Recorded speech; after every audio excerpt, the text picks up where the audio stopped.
It gives me great pleasure today to announce that Steve Bull MBE is to be Stafford Rangers' new manager. It's not the best to start, they're fighting relegation at the moment, but I'm going to give it a go and see how it goes.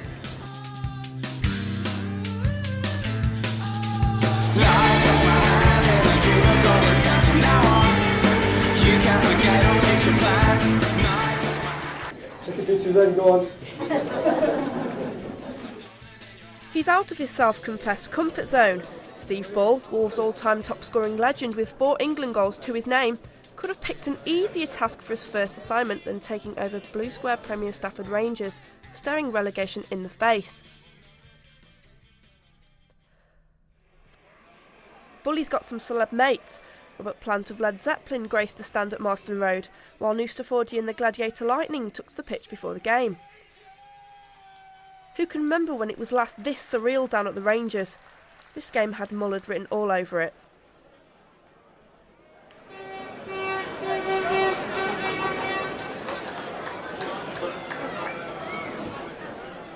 The fun didn't last. Andy Watson's cross eventually finding Steve Torpey's head on 26 minutes.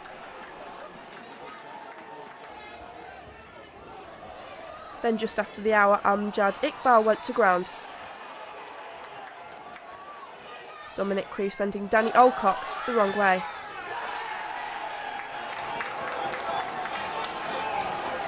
Rangers found themselves in the national papers, but it wasn't the reception they were hoping for. I think everyone froze, including the supporters. It was a very strange situation. When Bully came on board, it was a bit like having the baby that you've brought up taken away from you very quickly. The media spotlight, the Wolves fans, the unfamiliar faces. Even I sat in the main stand, which I haven't done for 25 years because I took some guests along. The whole thing was surreal. It was a media circus. Enjoyable day really, but unfortunately in the position we're in, every point counted and we lost the game.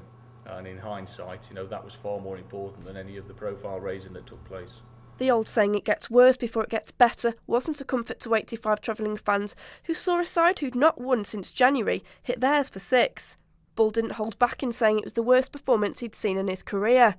But to some fans, his directness came as a shock. Well, I've played for 20 years, I've already abided by what the manager says and what he does and what he doesn't. And there's players here, you do have to put cotton wool around certain players. Certain players need to kick up the backside, and certain people need to take them out and have a quiet chat with them in the ear.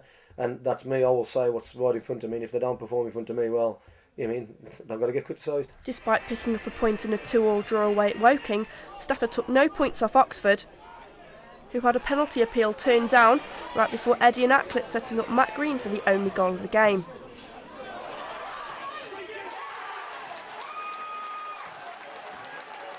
Green later caught Stafford's Chris Flynn, who was treated for a cut to the eyelid.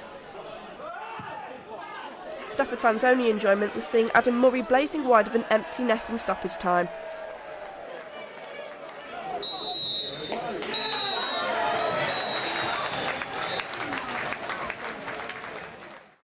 Nor did the Easter weekend see any happy bunnies, losing 2-0 at home to High Flyers Torquay, then putting in a runner for worst performance so far at old foes Altrincham on the Monday.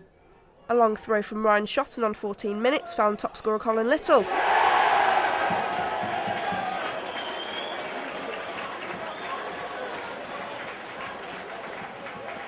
And little happened after that, so much so that even the commentator was lost for words.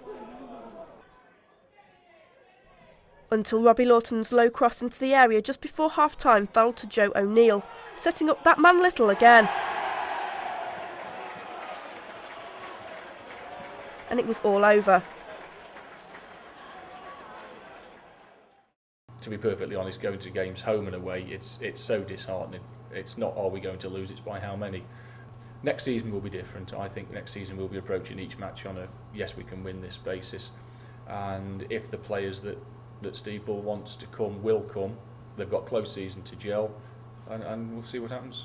But every Stafford Rangers fan starts each new season with optimism. Steve Bull made it clear that no one in the current setup was safe. a floating ship will sail all day, but when you've got deadwood floating in there, it will sink it, and there's quite a few players here that need to be shipped out and new faces in, because I want my own side. I know I wanted to play, and if they want to play for me, well, they'll play for the shirts.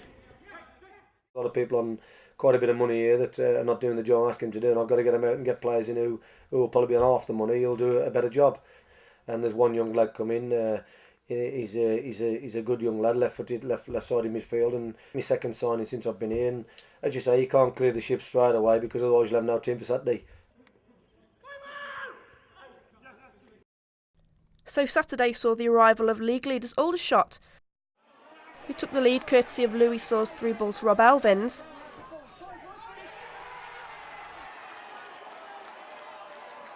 But on the hour, Nathan Smith put in an inch-perfect cross, and new signing Nick Wellicombe duly levelled the scoring.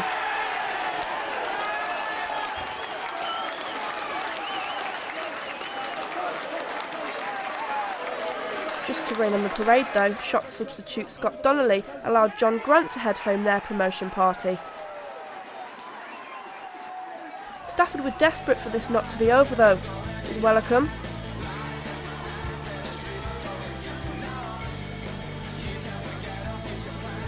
Damien Jarrett,